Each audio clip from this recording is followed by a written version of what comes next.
Life for me has kind of come full circle. This is my 20-year anniversary. 20 years ago to this date, I got in a car in Stevens Point, Wisconsin, was heading down to Manhattan, Kansas for my first and ever job. And it turned out to be my first and only job, so I started with AIB. It was minus 35 degrees when I got in my little Geo Metro to head down there, and it was quite the trip. So I really never envisioned 20 years later I'd be standing here doing this. I thought, boy, the food industry, I don't know much about it. Put this little goofy hairnet on, run around with a flashlight. 2 years, get some experience, I'll go get a real job. Well, 20 years, here I am. So, and my title's actually even changed since the bio I sent in. So my new title is going to be Manager of Food Safety Services Innovation Global. And it's still going to give me a chance to be working a lot, both on the food safety and security. So I find this talk a great opportunity and very excited to be here with you guys. Because, and Jim mentions a couple of the items, and I'll talk about a few of those, of where the food industry is, and hopefully I'm going to give you guys a lot of practical things that you can take away from here, focusing on the transportation side. As you've seen and we've heard about with FSMA, we're going to have some new regulations coming out, so it's not going to be, well, here's this voluntary thing, kind of optional thing. The FDA is going to be looking at it very intensely. The intentional contamination rules came out, and you can see the bulk handling and receiving is going to be a very significant part of that as well. And so I think that'll blend in very well with what we're going to talk about here today.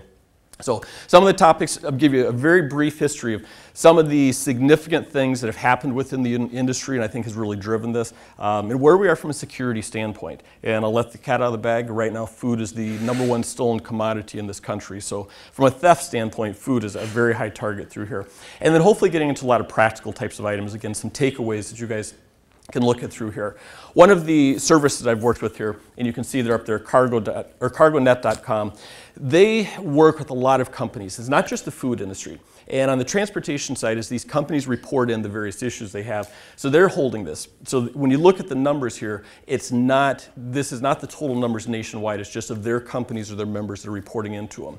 And you can see food and beverage, this is Q3, but back in 2011, became the #1 stolen commodity in this country. And it's a very high target item.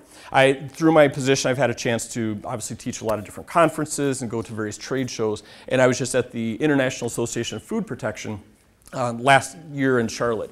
And one of the workshops that I was part of and presenting at, we also had a gentleman there from the FBI. And he told a really interesting story. I think it just kind of highlights why food is getting such a high target from a theft standpoint. Organized crime is in the food industry now. Why are they targeting food? Well, when you take a look at the electronics and pharmaceuticals, how much security do you think they have on their trailers and tractors? They have a lot. How much do you guys have in the food industry? Well, Lance, we put a seal on the back of the trailer sometimes. So they recognize that. It's a high target item. Food is a lot easier to resell. So you can get, I think the numbers are about 60 cents on the dollar for stolen food versus electronics and pharmaceuticals that allow you to go out and resell those types of items because there's a lot more tracking that's happening with that as well. And you're going to see a slide in a moment here that's going to talk about the various categories within the food industry. And some of these things, very short shelf life. So to do an investigation, the stuff is out of the marketplace by the time the government or FBI can get out there and start looking for it. Some of it is very easy to simply restock in vending machines, so it's not like you have to go to large corporations to try to sell these things. So bottom line, food is a big target. But one of the other things I want to mention that he talked about, not only organized crime, but truly at the terrorism level. And one of the cases they worked on a few years ago, there was a cell within this country, and what they were doing is on the Columbus, Ohio area, they were stealing a lot of food transports in that area. And then they're going out and reselling food. Where was this money going to? It was all being funneled back to Hezbollah. So it was, again, organized, or not organized crime, but terrorism, and that's how they're generating profits to send that back through there. So just to give you an idea, it's not always going to be like that, but again, a very high target issue. Some of the breakdowns you go through here, you can just see some of the numbers through here, some of the higher states, and if you go onto their website, you'll get a lot of this information through here. But a couple of interesting takeaways I want you to think about with your where the transportation is located. Cargo theft incidents occurred on Friday and Saturday are the most common through here. So certainly they recognize, hey, during the weekend, maybe the company's not running, the plant's not running, there's lower level security through here.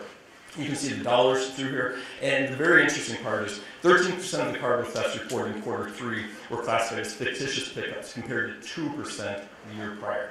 All right, so what does that mean? It means the food company, when you're going out there and looking for a transportation service to haul these items, a lot of the companies go onto basically open market and they post, you get bids from the trucking companies. Well, organized crime is posing as a trucking company. And they're providing you maybe a certificate of insurance and different types of documents. So you think you've done all the right work, the tractor comes with the trailer, you maybe check a driver's license, you load that truck, takes off, never to be seen again. So it's becoming very, very, I guess somewhat common, but a very significant issue for us. We've got to start taking a look at it. And I'll talk about some of the ways that you can prevent that from happening as we go through here. Just a couple of very specific cases to show you that these things are happening in the country all the time. So it's not just the theft of the food, but obviously the tractors and trailers, it's a high dollar item. And so there's a case in Cleveland you can see through here where there's a lot of thefts happening. This was an interesting one. This happened out in Pennsylvania in August of last year, and 2 individuals stole 31 trailers from this transportation company. One of the guys actually worked with them, I think he was a driver through here, and it's a pretty large transportation company, so they had a lot of trailers. Well, they didn't recognize that trailers were eventually going missing through here. And what these guys are doing, they're taking stainless steel tankers and taking them to a chop shop and cutting into tanker trucks and selling the metal as scrap metal. So they generated $1.2 million. The interesting part was the food industry actually basically caught on to this. You can see one of the sites was ConAgra. From what I'd seen in the story was they had simply rejected one of the trailers that showed up to their sites. So they went back out there later to do an investigation, take a look at the trailers and food safety reason why they rejected it, and the trailer's not there. Called the company up and said, did you come pick the trailer up? No, it's sitting in your parking lot. No, it's not. We were just out there. Well, so that's what triggered the investigation through here. That's how they eventually caught these guys. So you've got to recognize it's not just the food, but the transportation vehicles themselves are a very high target in this country. Jim mentioned the issue, so you know who the company is behind this case here. But this is, to my knowledge, still the biggest foodborne outbreak we've ever had in this country from a historical standpoint. And some of the details through here. They had brought a tanker truck into Minnesota. The tanker truck was hauling liquid eggs and bringing it to this facility. And unloaded the eggs, they rinsed the tanker truck out. Unfortunately, it sat there in the parking lot in the middle of the summer through the weekend. Now, what did they use that tanker truck for? Well, then they used the tanker truck for pasteurized ice cream mix. And they did. They washed the trailer out, so they were following the steps. But the problem with it was that wash process wasn't designed to get rid of baked-on egg residue inside this tanker truck. So basically the eggs had cooked inside the stainless steel tanker, the residue was left, salmonella was still protected inside of there. And then they took this pasteurized ice cream mix, went to another freezing facility, offloaded it into bulk storage tanks, and you can only imagine the cold mingling. That's why we had 250,000 people getting sick here. So on the food safety side of things, the transportation industry has a very significant opportunity to impact what we do out there and cause a lot of illnesses and injuries and potentially even deaths. This one, not necessarily food, but I thought it was really something obviously the food industry we deal with. If you remember, we had Tylenol, and consumers were opening up the bottles of Tylenol, and they're getting the smell of off odors, basically moldy smell coming out of here. Well, long story short, looking through this, you can see there's a chemical that was used on these pallets, and literally the chemical leached off, because in hot conditions, leached off the pallets, penetrated through the corrugated boxes, penetrated through the plastic bottles, and ended up inside the product through here. So I guess the challenge that I have for you is, what do you know about your pallet supply? And I know walking the trade show floor out there, there's some pallet companies out there. We do a lot of reuse and recycling of these pallets. One of the things, we also write some articles in the AV, and one of the articles we wrote recently, because there's questions that came in, and the question was, what does it mean when you see pesticide use only stamped on the side of a pallet? And you want to take a wild guess what that pallet may have been used for at one point in time? Probably pesticides. So when it shows up at your dock here, are your people trained to recognize if they see those pallets, that is one we've got to call or get pulled out of that? Or are they going to say, well, I'm sure somebody approved it, I'm sure it's okay, and go ahead and start putting your own products on there? So obviously, the general sanitation condition pallets is very important, but we can run into some very significant food safety related issues here. All right, so getting to where are we as a food industry and why are we going to get a regulation out of the Food Safety Modernization Act? FDA had worked with a group called Eastern Research Group a few years back and basically contracted them to go out there and explore what's happening within the industry. So very briefly, just think to yourself, from a transportation side, what are some of your biggest headaches or some of the things, and do they match this, I'll say, top 15 list that they came up with here? Now, it's not necessarily in order of the significant down to least significant, but number one, improper temperature control. And I think we see this in the food industry every time the diesel fuel prices spike. Some of the drivers out there, why do they turn off those refrigeration units? They're trying to save some money. And they think, well, I know that it was pre-cooled when the products were on there. I've got a haul going across the country, and as long as I turn that thing on maybe 4 or 6 hours before I get to my destination, get that temperature back down there, all's going to be well. Only problem is what has happened to the product in the trailer. Well, certainly we've got significant temperature abuse for it, and the concern really for microbiological issues happening through here. The other thing they identified was just a shortage of not appropriate containers or vessels to be utilized in the food industry. So do you have some designated carriers or contractors that can handle your specific items here? Number two, improper management of transportation units or storage facilities. And you can see a lot of different types of items through here. So I'm just going to talk about, here's some of the things I've seen in the industry. One of the large baking clients I worked with, we were actually doing a security vulnerability assessment. So we're walking out through the parking lot, and there's several trailers out there, and we're walking around the trailers, of course, looking to make sure there's seals or maybe the kingpin locks are in place. And one of the things that caught my attention was there's placards on one of these trailers. And usually you don't see placards on trailers in the food industry very often, unless they're hauling chemicals or things like that. This thing was placarded for everything imaginable. Methyl ethyl death down to nuclear waste, you name it. And they've got their bread products on this trailer. So to me, I look at that and say, I think most food companies, we've got a good supplier approval program for suppliers out there. But my question to you is are your transportation carriers part of that supplier's system or approval? Do you have specifications for them? Obviously, what the previous use of those trailers were, what the conditions need to be. And I'll talk about some more specifics as we go through here. We've also seen these trailers used for a lot of backhauling purposes, and obviously identify hazardous waste through here. Personally, I live in Wisconsin, and I work with a lot of the paper mills through there. And a lot of paper mills, obviously, we're getting involved with recycling paper. So these food trailers, they deliver the food, and then they stop off at some of these recycling centers. Well, if you've ever had a chance to go to a recycling center, they commingle everything. So you've got paper, you've got glass, tin cans, you name it. Well, this glass is obviously breaking in there, and when they bail up or bundle the paper products you recycle, then all of a sudden as they're going down the highway, this glass starts to vibrate out of these paper bales. And so then the next time you get that trailer from a food standpoint, if your people are walking in there with flashlights and taking a good look at it, you start seeing a bunch of sparkles in the bottom of the trailer. What is it? It's a bunch of broken glass, little tiny fragments inside of there. So a lot of things are happening. The last one, I'd be curious for you guys to think about it. Personally, I'm not sure how much of an issue the phosphate fumigation issue is, because I think the industry has done a very good job, certainly through the grain handling industry, and I think the food industry as a whole. So personally, I don't see that as a huge issue. I think we've tightened up a lot of what we're handling out here. Number three, improper packing of transportation units or storage facilities. And there's a couple of things that are kind of duplicate through here. Certainly the pallets, the condition of them, we've already mentioned, is a big issue through here. The other thing that I would suggest you take a look at is when you're loading trailers, do you have specifications as far as what can be hauled with those trailers? Are you guys loading allergens with non-allergens? And that's okay, but we certainly want to make sure there's segregation in the trailer. We never double stack an allergen over a non-allergen within those trailers, and especially on the raw material side of the industry. So that's one of the things they're looking at in this section.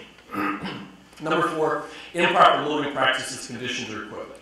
Now, the picture that you look at here has nothing to do with transportation. But can you guys see what's on the picture here? You've got a forklift lifting a forklift to move something up onto a mezzanine through here.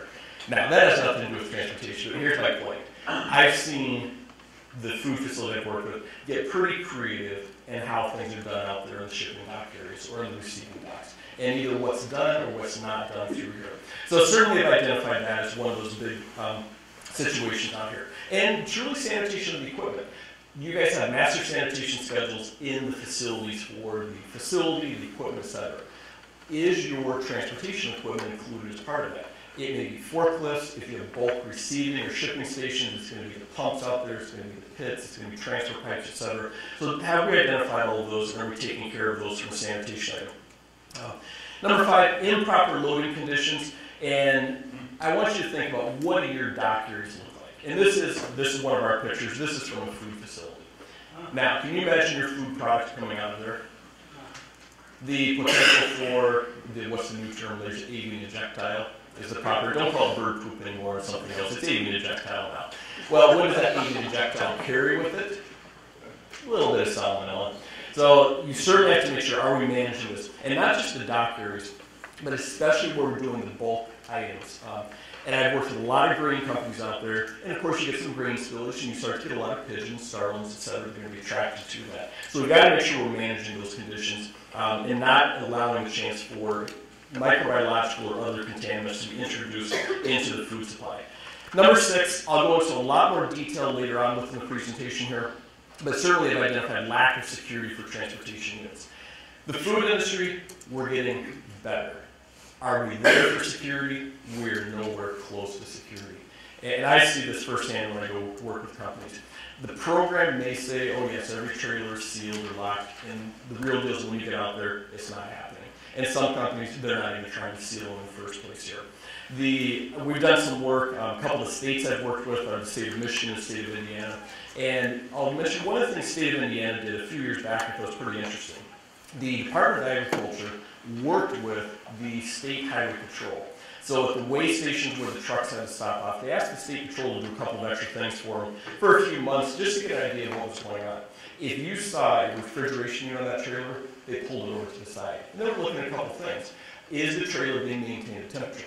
Are there seals on this trailer? Now, there was no requirement at the time, so there's no enforcement that could be done. But what they're doing was conveying this information back to the state of Indiana, to the Department of Ag. Then the Department of Ag would call up their company and say, oh, by the way, the state patrol just stopped one of your trailers with no seals on there, temperature was inappropriate through here, and we recommend you probably take a look at this. Now, behind the scenes, I would bet the state of Indiana probably showed up at their facility a little later on. But I will tell you, there's some departments out there looking at this here. And I can just challenge you, what are the seals that you're using on here? That middle one, the red seal, how much does that thing cost? Let's say 10 cents. A nickel. The bolt seal, how much does that thing cost? Well, that's a lot of money. That's $2, $3, $4, somewhere around there. You got to think about all those that we use. What's the value of the product in the trailer? Because your program probably says if something arrives with a missing seal, more than likely you're going to reject it. You may do a further investigation through there. And that red seal, it is still tamper evident. But how difficult is it to break and remove it? You don't need a single tool. So if that truck or trailer is at a rest area or truck stop, somebody simply walking by the back of the trailer goes like this, they basically just cause you to reject your entire item. So it's made it a lot more difficult with those bolt seals and cable seals. And then if you are participating in the transportation programs, CTPAT, the Customs Trade Partnership Against Terrorism, they do require. You're going to need an ISO level for the seals that are on there, and bolt seals are going to be one of those items. The final picture they're showing the kingpin lock, you've got air brake locks out there, and that's truly aimed to try to prevent the theft of the trailers. People just driving a tractor into your lot, backing up to a trailer, picking it up, and taking off from there. So you've got to take a look at your entire situation, how vulnerable are the trailers to those areas. Number 7, anyone ever seen that in one of your trailers? It's coming to your facility. Periodically we see those types of items.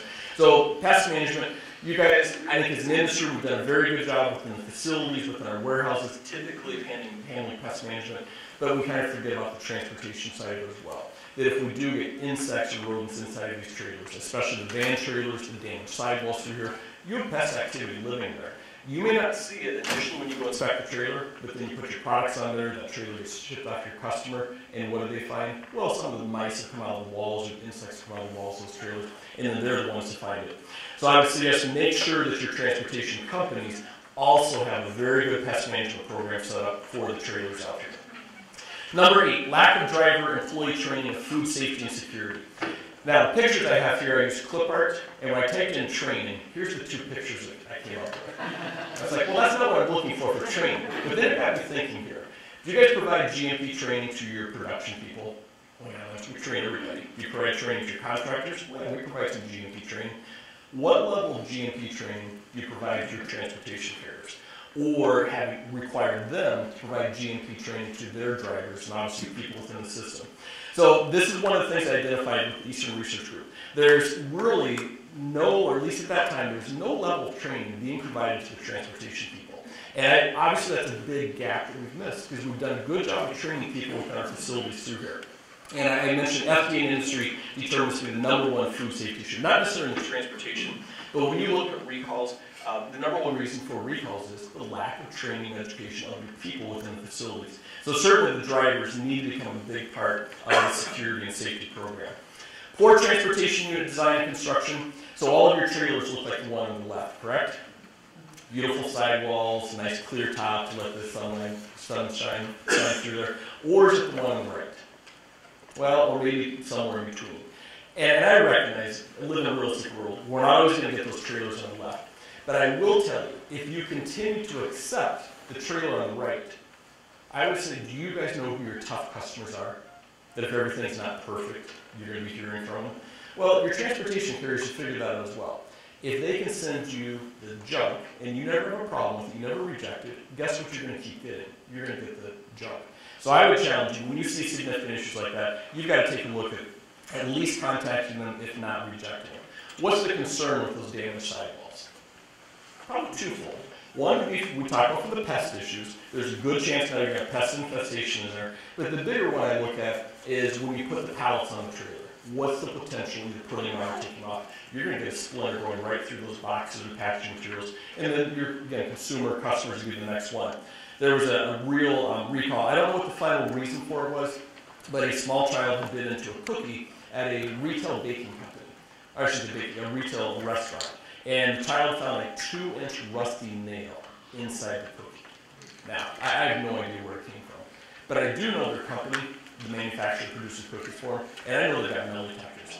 So more than likely, the metal detector is probably working. That nail probably got into there at some point in time after the metal detector, and packaging is right there as well. So this is certainly one of the sources that made it from the pallet, made it from the trailer, that the nail went right through the packaging materials. So very similar here, inadequate preventative maintenance. So keeping them in good condition, and do your transportation carriers, or if you handle the fleet yourself, do you guys have a PM program to manage these units and take care of them as you go through here? And obviously condensation and ice is the other concern for microbiological. Number 11, poor employee hygiene. Obviously looking at the transportation side of this here. Employees are the number one source of fill in the blank. What type of contamination? Chemical, physical, or micro? Very good, microbiological. So it goes back to within your warehouses, on the dock areas, and for the drivers themselves. What's their level of hygiene? And I think back to my days from an auditing standpoint, working with a lot of the bakeries that had route trucks. And part of the inspection was when you were at the bakery, any route trucks were there, you went onto those route trucks. And you could tell very quickly, basically, who the people were that were driving. I shouldn't say this at a public seminar, but I could tell the good drivers from the absolute slobs just by walking to the truck. You would find cigarette butts in there, you had old product that was mangled up, just dirty trailers, or you could see the trucks with the drivers, they truly took care of it. And so we go back to what is the level of training that's required? Whether it's route trucks going all the way to the trailers and vehicles, do those individuals understand how important it is to maintain the items through here? Number 12 they identified was inadequate policies for safe and secure transport or storage of foods. So I simply just took a little clip out of here, and what they're showing, I'll show you some of the guidelines that are out here. But it goes back with all of your carriers. Do you guys have good written specifications that they've signed off on of exactly the condition of the trailers? And this one's taking it furthermore. Do you have a written program? Here's our specification requirements. If you're hauling bulk liquids or bulk dry items, these are the wash requirements for the tanker truck. Do you have specifications on file? What is the level of sanitation at the wash facility? Has anybody ever done an audit of that facility and verified their programs? What are some of the things you guys are going to find? Well, there's a lack of proper wash facilities out there within this country. And what you're going to see is some of the facilities they don't have designated COP tanks or CIP tanks for just food type of trailers. So they'll wash it one time for a food trailer, and then also this chemical trailer comes in and uses the same CIP system, and then a food trailer comes back and uses that same CIP system. So the CIP system is actually contaminating trailers. So the point is, you've got to make sure through that entire process, and especially on the bulk side, that you have a good understanding of these are the specifications, and when are we going to wash them? Is it every single time? Is it every third load, fifth load? Whatever it is that's appropriate to that product. You've got to make sure you have some written specifications on file with those companies. Number 13, improper handling, tracking of rejected loads. The question I pose to you is, if you guys do reject something, how well do you keep track of that to make sure that that customer or that carrier simply doesn't offload it to another trailer and it shows back up to your facility? Now, maybe they're going to be smart. I know Jim rejected it, so I'm not taking it back to his facility, but I'm going to take it to Jim's sister facility. So my question is, if you guys reject something as a corporation, do you have the ability to track those lot numbers? So every one of your sites can see that this ingredient or this packaging material was rejected. So if you see it show up with this lot number, you don't accept it in one of your locations.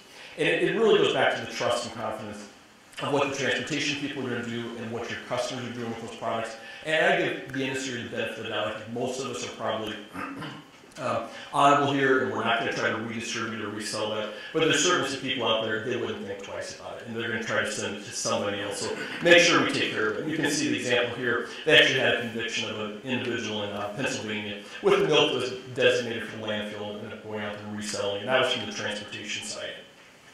So 14, improper holding practices of food products awaiting for shipment. It goes back to your dock areas. Unfortunately, if you saw the news here not too long ago, we had a pretty major U.S. food company, a distribution company, using literally storage sheds to drop off refrigerated items and then pick them up in the back of cars and other vehicles. So it just shows you what can happen out there. So make sure you're really tracking those types of items and certainly having good rotation practices here. Final item was lack of traceability. I don't see this, I hope, as a significant issue with the food industry. Two reasons. Several years ago, I think 2003, when the Bioterrorism Act with Section 306 came about, it required traceability. Where did you get it from? How did you use it? Who did you ship it to? And it was their responsibility.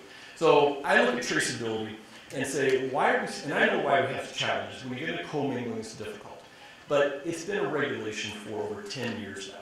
And it's interesting because I'm working with a project right now. IFT is doing a big traceability study for the FDA. And I'm one of the reviewers for one of the product categories. And it just amazes me. We're still here, what, 2014 now, and we're still trying to identify how do we get better at traceability.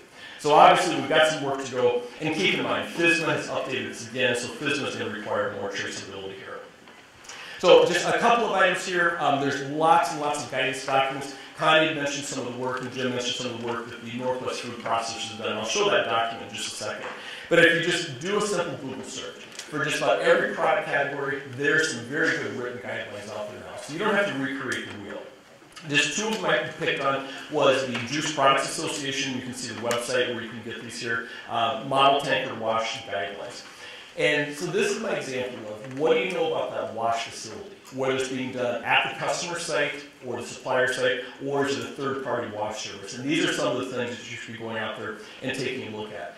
Not only the CIP systems actually washing the trailer, but then do they actually break down the pumps, the hoses, the seals? Do you pull the seal out of the cap when they're taking care of them? Because that's where either the pest issues are going to be hiding underneath those gaskets, or from a microbiological standpoint, that's where you're running the problems here. So I want you to think about those, and they do have some very good guidelines if you're going to go out and do an audit at a tanker wash facility. So you may want to consider that one. The one that Northwest Food Processors worked on was the bulk over-the-road food tanker transport, safety, and security guidelines. And I don't know how long ago, probably. Okay, so it's been out there for quite some time. And just here's some of the things that you'll find if you take a look at that document. Receipt and inspection. Have you trained your people how to do a good visual inspection of those trailers, the things that should be there? Certainly checking for seals as they go through here. And there's going to be different standards. If you work in the dairy industry, you're going to have a pretty rigid sanitation program for those trailers. If you're in the flour milling industry or the grain handling industry, it's not going to be quite as tight. It's not going to be as much of a concern from a microbiological standpoint, but you've got to spell out what are those requirements for them. And I'll talk later on a lot about the security side for what can we do with the drivers as we go through here. We've known this is coming for a long time. All the way back in 2005, FDA was supposed to be tasked with getting some guidelines or regulations out there. They put a lot of things, there was never a regulation. Well, this is going to change, as I mentioned, because the Food Safety Modernization Act. Probably at any point in time you've heard, up to the latest is probably March, we're going to get some rules for it. So I guess the point is, the transportation side, food safety, food security, defense, whatever you want to call it, it's not going to be an option anymore. FDA is going to be looking at that when they're at your facilities, when they're doing inspections. And personally, I mean, we never want to see regulation, but this is going to be a good thing for the industry, because it's going to get a lot of those carriers to start paying attention, and you're going to have something you can refer back to say, hey guys, it's not just our company standard that we're asking for these types of things, this is a regulation we've got to comply with here. So we're still waiting for that to come out, but I think we know a lot about what it's going to look like based upon all the guidelines that have been developed. Why is that the #1 category for theft? That stuff, all you need is a vending machine to redistribute that. So if you've got a vending service company or you can go resell to them, that is very easy to get rid of. Produce items, probably the #1 thing is because it's a short shelf life for most of those things. They can resell it, there's a lot of markets out there, and that stuff is out of the marketplace by the time the investigators catch up with it.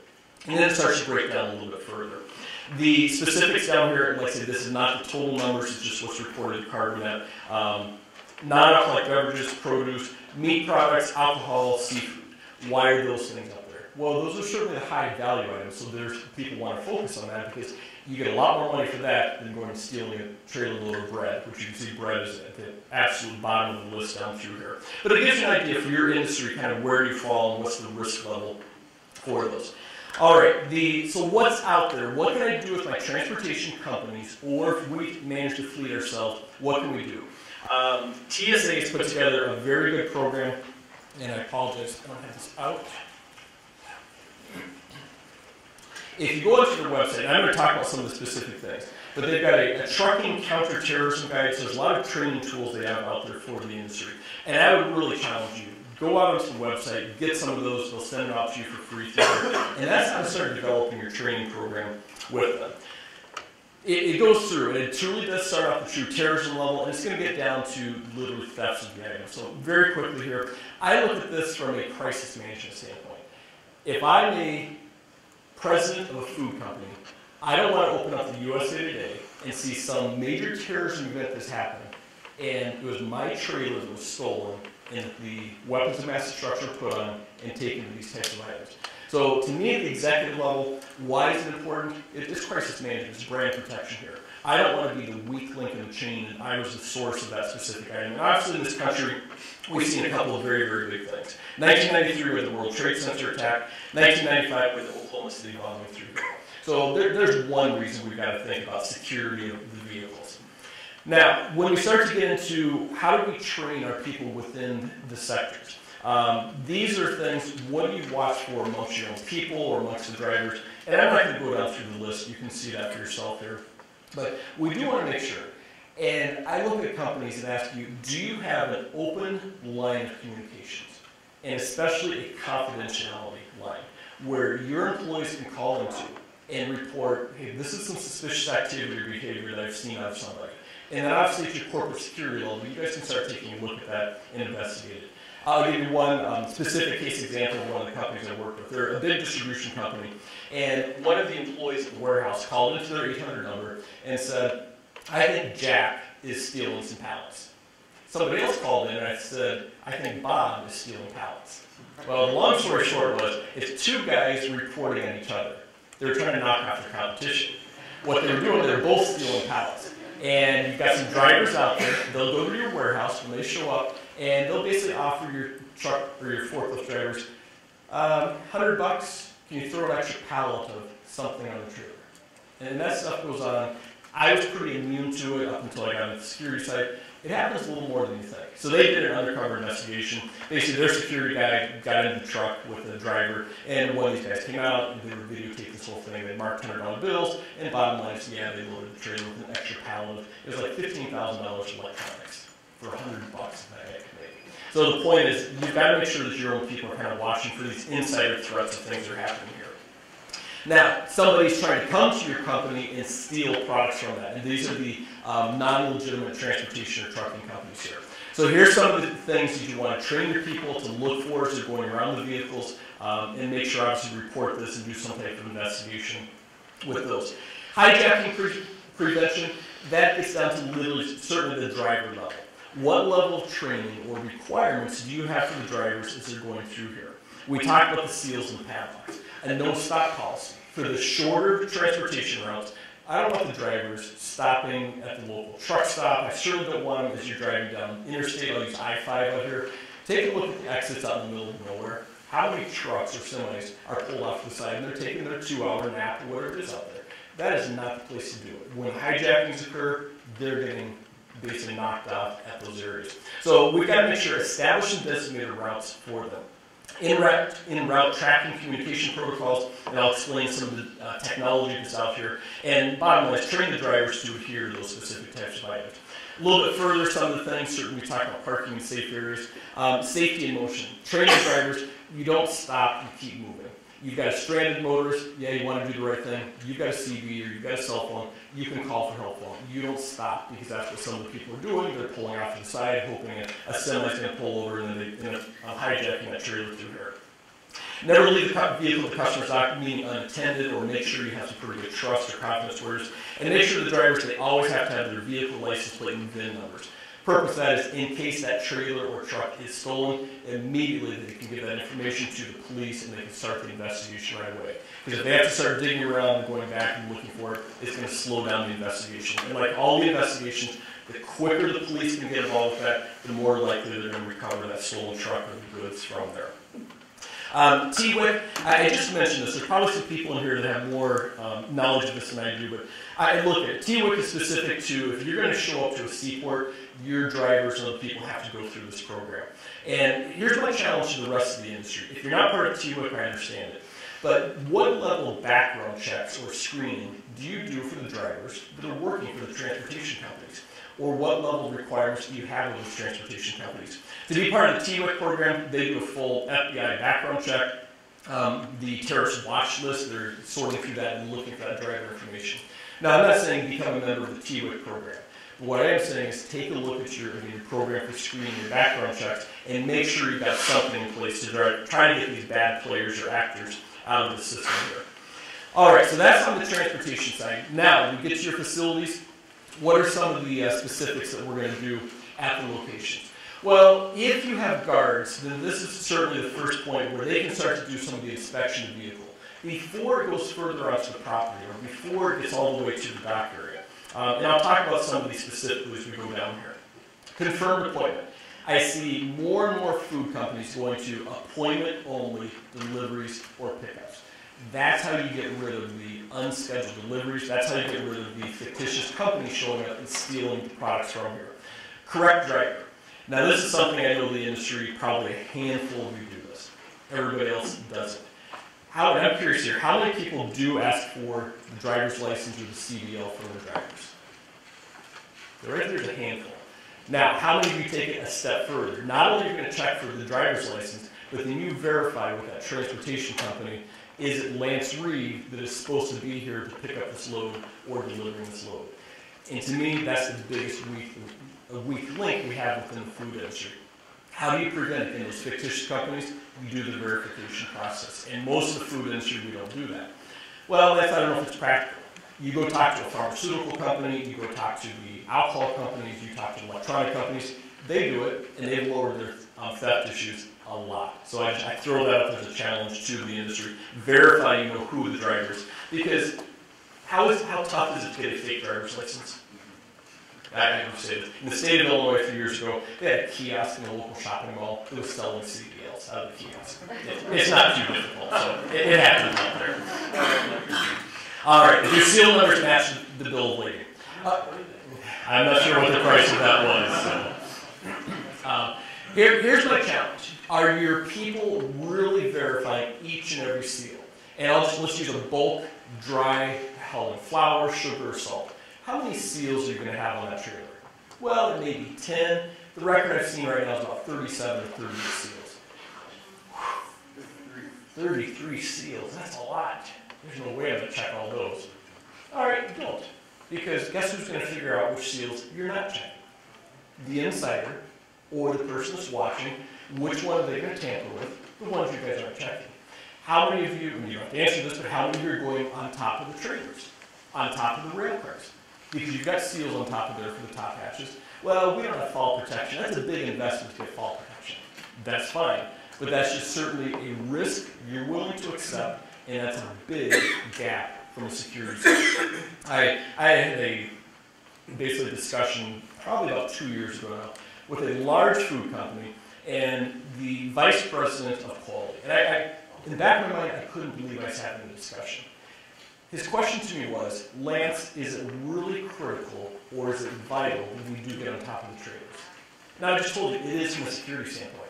And plus, if you're not getting up there to inspect the inside of the vehicle, looking inside these tanker trucks, how do you know that they've been cleaned, that there's not rust inside, there's not pest activity, there's not mold, there's not condensation? You don't, and you're just accepting a big level of risk if we're not going on top of the trailers and doing a good thorough inspection inside of there. Less than truckloads, so I'm not advocating saying everything has to be sealed. There's certainly some technology that's out here. I'll show you some in a minute here. But at a minimum, make sure your drivers are relocking the trailer after each of their multiple stops through there. I understand the challenge of resealing and redocumenting your seal number, but at a very minimum, make sure you've got padlocks on there. All right, a little further, reasons for rejecting prior to unloading. So now we've showed up to the dock or the station where we're unloading this. Pretty similar to what we do at the guards station, but we're doing it a little bit further here. Now we're starting to look at temperatures of the products that are being brought into it, verifying, getting that wash certificate from them to make sure these tanker trucks were properly washed. Here's just one example of the wash certificate information. And I ask you, think about what you're actually getting. Some of these certificates I see, it says trailer was washed, the trailer number's there, that's the end of it. Or are you requiring more specific information? Specifically, what level of wash was done, what were the temperatures that were done through there, what were the seal numbers replaced. Because you got to keep in mind, it's not just sealing the trailer after it's been loaded.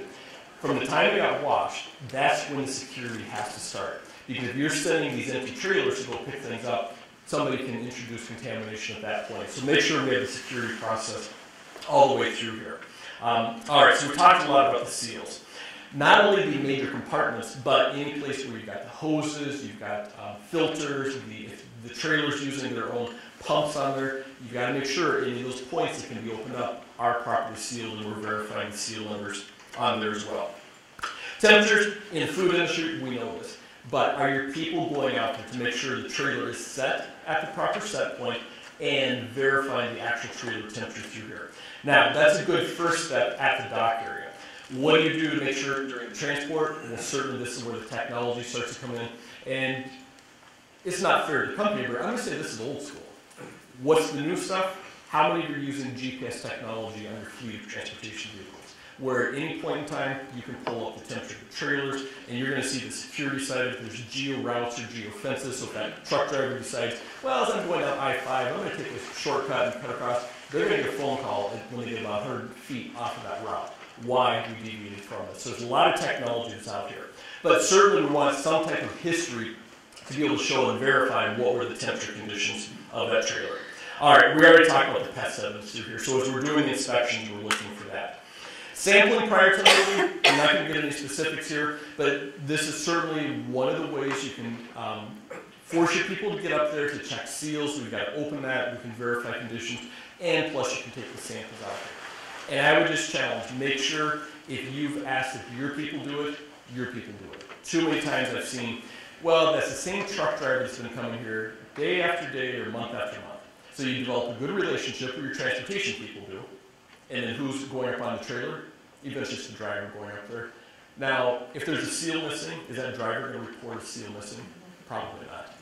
Have they been trained in G&P of how to sample? Are they wearing hairnets up there on top of trailers? Probably not. So just make sure that your people are doing that. And on the security side, I do challenge, when we do vulnerability assessments, you got to do it, like it's a little bit clandestinely. Watch from afar. Verify that your people, because if you're out there and watching Larry do this inspection like this, is Larry going to follow his protocol that I've trained him on? Probably. He's not going to deviate from that. But if your people don't know they're being watched, well, I want to see the real time what's actually happening through here. All right, other reasons to reject the one, and I mentioned this a little earlier, was cross-contact allergens. Do you have specifications set up? I mean, you can haul allergens, non-allergens in the trailer, but certainly make sure there's good segregation and not double stacking through here. Both liquids that we're unloading through here, you should have strainers or some type of screens on all these materials, and make sure your people are checking. This is a good time to verify either this little piece of gasket that's broke off down to 4 materials, and you can pinpoint it directly to that trailer. If you're waiting 2 or 3 loads to check those strainers, you have no idea which trailer, which load that came from. So make sure we're following the items that are set up here. I joke a little bit. This is a tough picture to take. Why is that difficult? Because she's a forklift driver. Where is she right now? She's in the trailer. What does she have in her hand? A working flashlight. And she's actually doing a good visual inspection of the individual pallets or totes that are coming in here. Now, I ask you, when you look at your own facility, and think to yourself right now, how many of your forklift drivers are getting off? And I'm not saying they have to check every single pallet, but maybe front, middle, rear, they're getting off the forklift. You actually have working or functional flashlights out there, and they're walking around inspecting it. How small is this sausage? Pretty tiny. Are you going to see that sitting up on the seat of the forklift, that pallet came in, was kind of wet, had a little mold, and there's about 1,000 sausages on there? Probably not. So I challenge you, make sure they're getting off and looking for these. The other thing would be verifying proper lot numbers. are coming in because that's the first point in traceability. If your customer sends you a mixed load with multiple lot numbers and you haven't identified that, you're going to lose your traceability pretty quickly out in the facilities here. So just good inspection. And the thing I'd ask you to look at is, this is obviously the facility at the dock area. Take a look at the picture there. What do you know? What is not on the dock? Is it clean? Is it organized? Is there a bunch of stretch wrap laying on the floor, a bunch of stuff leaning up against the walls? And this goes back to, if you expect it, you're going to get it. Do they have a pretty strong program? And just as an auditor, if I'm walking through there, how worried am I going to be about what are they doing for trigger inspections? I'm not real concerned, because if they've got that type of standard set up for the dock area, they probably have a pretty good system in place.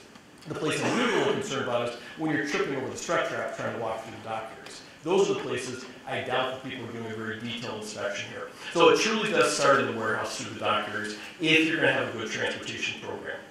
All right, it may require to break down individual pallets looking for various types of infestation. We want to identify damage, because if something's been shipped to you damaged, where or when did it happen? You don't have any idea. I think the only answer is if you receive something damaged, it's rejected. And certainly make sure you get that on the inventory system for traceability purposes and keep track of that lot number. And I would even further suggest you make the driver take it with them. I don't want that in my facility. I don't know what else is in there, if there's infestation or if there's been intentional contamination through here. I don't want to deal with it. I'm not disposing of the facility. So try to send them back with the driver. We already talked about bird droppings. So because the question, if this is in your facility, you're walking through and you see these pallets out in the warehouse, and they didn't catch it at the dock area, whose problem is it now? That's your problem here. So that's obviously one of the reasons we've got to have these good detailed inspections before things come through. I mentioned the strainers through here. The security issue here is what? Because this strainer's on the outside of the building. That's where the hose gets hooked up to for the bulk trailers. How difficult is it to open up that strainer and introduce a contaminant? Well, I've got a padlock on their legs. Well, we forgot to lock what? The strainer itself. You guys have a really good key control program. You know where every key is. Nobody's ever duplicated those little master keys out there. No, you don't. So here's my suggestion. Every place you guys have you need to seal the outside of the building for something like this, you use a padlock and a numbered seal. Because that numbered seal is different, now I know something's happened through here. The other thing we throw out is, well, what if I just go cut the padlock, introduce something, and then put a different lock on there? You're eventually going to recognize when your key doesn't open up. Or are one of your employees going to say, my key's not working? Go with the bolt cutters and just cut it off and not bring it to anybody's attention through here. So that's the purpose when we say lock and seal. Now, let's give you a heads up. Because I've written a few food defense audits now for some of our clients that they're applying to all of their co-packers, repackers, suppliers, and that's becoming the standard. Your lock and seal, when you look at your bulk items outside the building, that's what we're going to start looking for. Unloading process, obviously a bulk liquid tanker here. Why do they open the top vents? Well, we need to ventilate the trailer, so you're going to suck it in like a sardine can and start unloading those. So what needs to be up there? You've got some type of netting, screens, filters. Because I don't want to suck in the insects, the dirt, the other types of items. So make sure during the unloading process you guys will verify that. And where those, I'll just call them bonnets or the screens, where are they kept? Are they being stored in really deplorable, dirty storage conditions, or do you guys have those as part of your sanitation program as well? Because I don't want to put a dirty bonnet over the top of there and then have stuff start falling into the trailers. All right, so now we get to the shipping side of it. Very similar to the receiving side, so I won't spend too much time here. We've got to make sure before we put our product on there, we're looking for these types of items. Because if we miss it, who's the next person that's going to see it? It's going to be your customers out there. And obviously, you're going to get the phone call, and you're going to have problems with those types of items. So we mentioned inspection before I'm going to load this bulk tanker. My people are getting up here, obviously an old picture because what's missing here. Yeah, no harness or fall protection. So I say the good old days. 20 years ago, when I was trained as an AIB inspector, if you were scared to crawl on top of a rail car or crawl on top of these without that stuff, you didn't have this job. Well, safety we've changed a little bit in the industry from here, but we do make sure to provide the proper things for your people and then get up there. Now, what should he have? Well, certainly make sure to think about the GMP side of it. But I hope he's also got a non-glass with a good working light or flashlight up there, and potentially Not entering the trailer, but taking a look down through there to see what is the actual conditions. Is there a product residue that's left over? I just did a lot of work with the sugar industry here in December, and one of the challenges they have is when the bulk rail cars come back from their customers, there's typically probably a few hundred pounds of sugar left in the bottom of those rail cars. Well, what was the safety of that rail car? Were they sealed after they unloaded it and sent it back to the sugar manufacturer? And when they're not sealed, they've got a good program, they reject those. So they've got to go completely re-clean and rewash that trailer before they can load them again. We're looking at the bottom of the refrigerated trailer here. So we say soil, chemicals, pathogens. What is in the bottom of that trailer in those rooms? I don't have a clue. And if it's my product, I'm not willing to risk that. That's where my people are going to inspect. We see it, we reject it. They're not going to clean it out in my parking lot. They're not going to clean it on site. They're leaving, they're going to a wash facility someplace, and they need to wash that out. Now, if you've been in the food industry a while, 20 years ago, when it smelled, what did they do in the trailer? They sprinkled a little bit of deodorant, coffee grounds through here. So you started seeing a lot of coffee. Was it because they held coffee previously? No, they're trying to mask the smell of meat products from home previously. Well, the drivers are getting a little smarter. They know if we see coffee, we're going to reject it. So now they're going to the citrus, orange, floor sweeping compound, and those types of things. So make sure your people are still watching for those. LTL is non-compatible. Probably the most interesting thing I've ever seen shipped together in the food industry was they were unloading, it was bulk dried egg powder on cases. As they pulled the pallets off in the front of the trailer, there were probably 50 brand new tires. Now, if you ever walk into a tire shop, what's that beautiful aroma that hits you when you walk into there? Beautiful smell of aroma. I love it. Ex-motorhead, I love those types of things. Now, do you think that odor may be absorbed into that dry egg powder now? Absolutely. And this goes back to there were no specifications set up saying what can or cannot be hauled in these LTL trailers. All right, we mentioned the temperature side. I don't have anything further for you here. I would make sure your people go out and that they are properly set, and make sure some of these have the capability, they can also be locked out. So the driver does not have the capability to reset them without a password on here. That's a little bit of the newer technology. If we see a problem, what do we do from a rejection standpoint? As I said, make sure, keep track of those items, lot numbers, and communicate that to your sister facility so they don't get that product at some other point. The last section here, before we come to a close, is shifting a little bit into a little more detail on the security side of it. What are some of the things that are out there within the food industry? So I mentioned the scheduled pickups, knowing the driver name, actually verify that with the transportation company. That doesn't cost a lot of money. That is, I recognize the time commitment, but that's a great way to stop a lot of those inappropriate pickups through here. Or we can take it a step further. We actually go to the technology side. What is the technology side? Some of the recent conferences, I've seen a few of these people presenting here, so I give credit because I stole this from some of their websites here. But this company is FreightWatch International, and there's a lot of services like them. What are some of the things they can do? Well, they have tracking devices that either can go onto the trailer themselves, or this tracking device is embedded into one of the pallets that's going onto the trailer. This is all unbeknownst to the drivers or the people within the organization. So what are the capabilities? Like it's not just them, there's lots of them. What are they able to do? It's real time, there's their command center, and they're keeping track of these fleets across the country. Some of these, like FreightWatch, they're international. They can do it anywhere in the world here. So they're monitoring all of these drivers in the trucks. And as I said earlier, anytime they deviate from that route, that driver is getting a phone call immediately. The guy gave the presentation I listened to, remember, he was kind of funny about it. He goes, I can only imagine the driver. His cell phone goes off, he says hello, and it's a security officer on the other end saying, you have a designated route down I-5. Can you explain to me why you've taken exit 310? And he's just looking, the driver's looking around, like, is it a helicopter flying around, or what is this that's following you through here? Or the phone call is, can you explain to us why you deviated from the route and why you've opened the trailer door? Same thing, looking around. The other thing these devices can do is there's a light sensor out there. So if that trailer door is ever open in transit, then that light sensor goes off. Now, what's happening in the industry? Well, some of the drivers, they're pulling off, and of course they're working for other people, but they recognize your guys' inventory or accounting systems aren't perfect. So they're scalping 1% or 2% of the product off of the trailer, and especially for the higher value items out there, that's what they're stealing. Well, that's where the technology, because, and trust me, all the seals that you guys have in place, you spend enough time, and there was Los Alamos Laboratory did a huge research study about 10 years ago. It doesn't take a long time to figure out how to open those seals and get them put back together. And this is why I challenge you. The ISO level seals, the higher the cables, the bolts, it's much more difficult. The smaller ones, the plastic cable ties, the little metal band clamps, I can do that myself. So this is where you've got to train your people and decide what we're using through here. All right, so there's some of the technology here. As I said, they have these predetermined geo routes out here, driver interviews. They're going to train them of what they should be watching for as they go through here, and other notifications, and make sure they have standard operating procedures for them. So here's a little bit further. There's the ISO level that I was referring to, 17712. If you're going to be part of the CTPAT program, you've got to have a seal at that level or higher.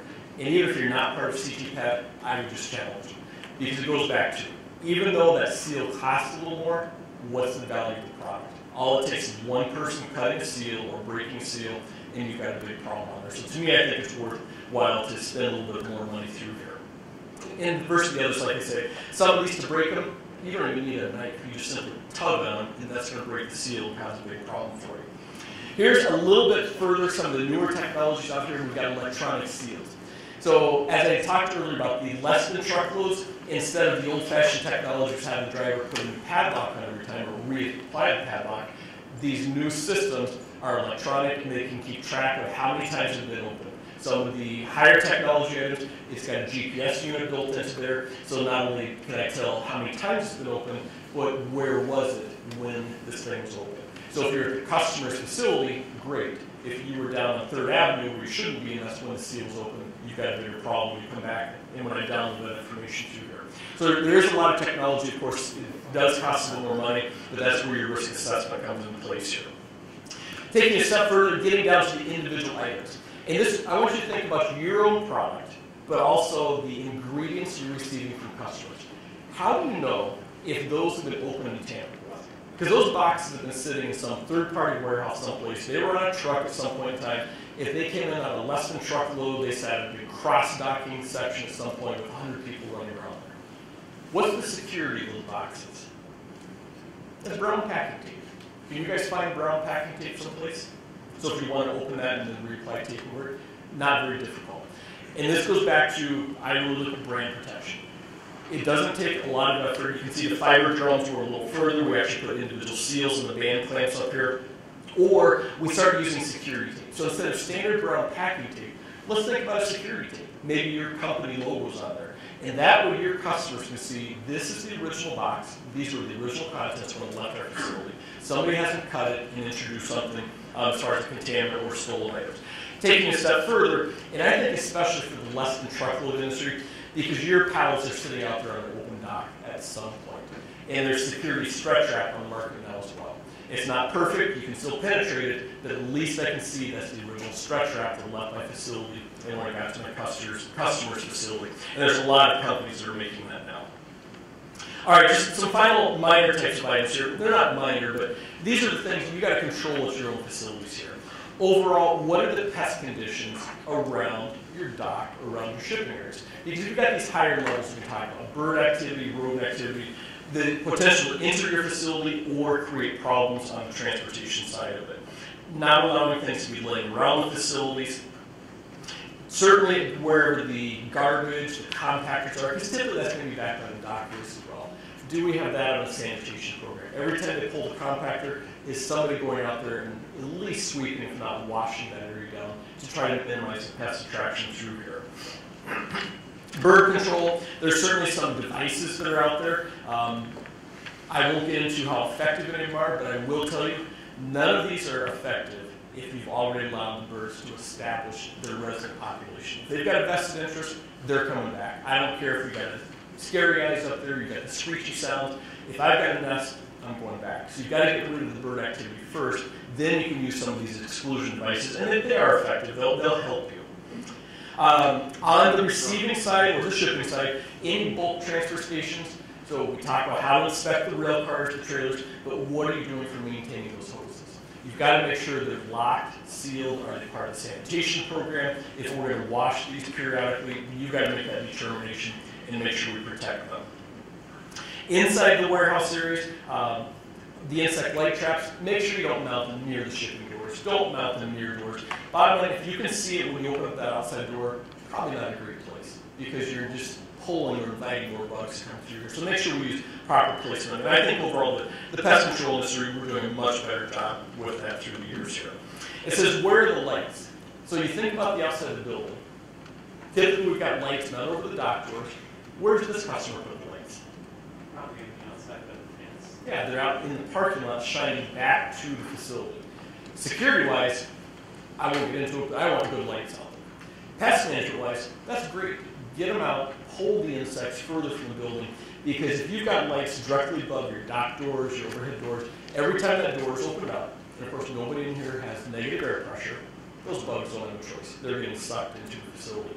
So be thoughtful from an engineering standpoint. Walking through the trade show floor, I see a lot of engineering companies out there, et cetera, and I would ask you, what are the specifications you have in place as you're designing either remodeling or building new facilities out there, and it gets down to those little details.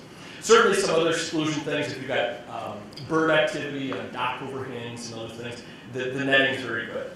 The one thing I'll say, if you're going to install netting, though, you do it professionally, because the birds are good at finding the little hole and getting in there. One of the things we're seeing a little bit more in the industry is you can have bait stations, but right by the doors, instead of bait stations, we're starting to see a few more mechanical traps outside, especially ground level doors like this, because it's great if it eats that rodenticide, but if it does go inside, where's it going to die? Somewhere in your facility. So if possible, if I can catch it, maybe we want to consider that. So we're seeing a lot more on the kind of assessments within the pest management industry, and just make a proper determination of what should be out there. Already mentioned on the security side of it, you guys should really answer this, is that secure? No, that's not secure, because all I need to do those split rings, spin those apart, open it, introduce something, put it back together, and I never touch the padlock. So we've got to make sure weld those split rings and put the seal in place for that. Certainly the warehouse areas or dock areas, make sure that you've got good security of the doors, and I would challenge you. The regular doors that are not your emergency access, but the regular access, go to electronic access control. That's really the only effective way to manage those doors you go through here. So if you don't have it, think about it from a capital standpoint. You eventually get some electronic access control. The dock doors, certainly we're seeing a lot more pest entrance through here. So make sure the seals are in good condition through here. From an engineering standpoint, there's no reason those conduits need to run up through there. I mean, even easier. The rodents certainly can climb the concrete, but they're going to find a way to get underneath those dock areas. Good seals. How big of a hole do you need for a mouse to get through? Pretty small, right? Yeah, quarter inch, you guys are right. So any place you can stick that number 2 pencil through, you've got rodents coming through here. So manage those dock doors in those areas. This is one of the challenges we see with the trucks. You've got different configurations for the trucks. You've got loading ramps and other types of things out here. Well, do you just accept it and say, well, I'm going to have that 1 foot gap for 3 hours while we're loading this trailer? Or do you guys have some secondary means you can put in place to properly seal that and prevent the pests from coming through here? Drivers at the dock areas, some considerations and things to think about here. Do we have designated entrances for them? I showed up to clients and literally the drivers are opening up doors because they don't have security. Where do I go? That is not what I want from a security standpoint. So make sure they know where to be. You see some of the signage out there. Give them specific instructions. If that driver has passengers, are you going to accept the risk from a safety and security standpoint of the passenger? Or does your company policy, once that truck comes on the property, that passenger stays inside the vehicle? I'm not going to allow them to come in and use the restrooms, other types of things. They stay in there. And I've seen, we had all the way up to a fatality at one of the clients I worked with a few years ago. The wife of the driver was there. She got out, she's simply walking around the facility. And she got hit by one of the other trucks that was moving trailers around there. So there's a lot of reasons why keep the passengers in the vehicles through here. As they do come in through the facility, make sure you provided your shipping and receiving personnel some good protection back there. I give the truck drivers a lot of credit, but I've also seen some disgruntled truck drivers once they're rejected at some point in time.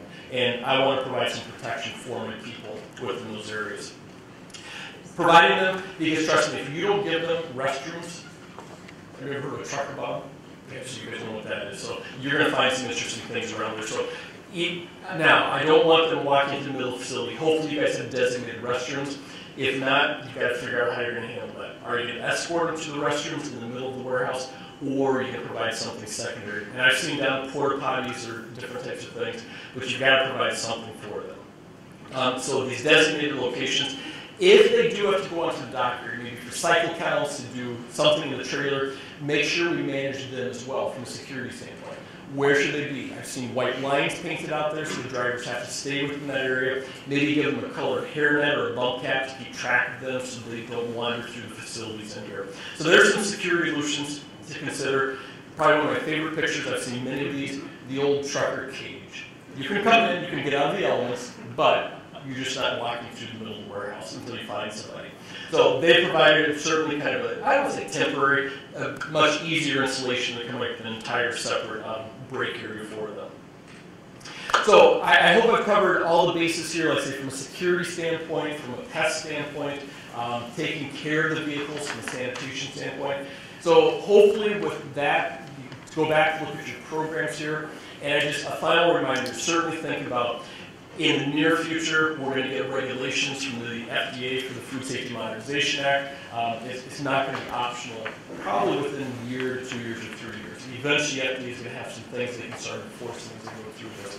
And it's got to be a good open communication system. It's not your own company, but you've also got to be talking to your transporters. Do they understand what these expectations are for your company? So I got my contact information up here. I certainly encourage you, if you do have any questions, you can either call our office or please get in touch with myself specifically. I thank the organization. I think this is probably the 5th or 6th time that I've spoke here through the last several years. So I enjoy coming back here, and I hope it helps you guys.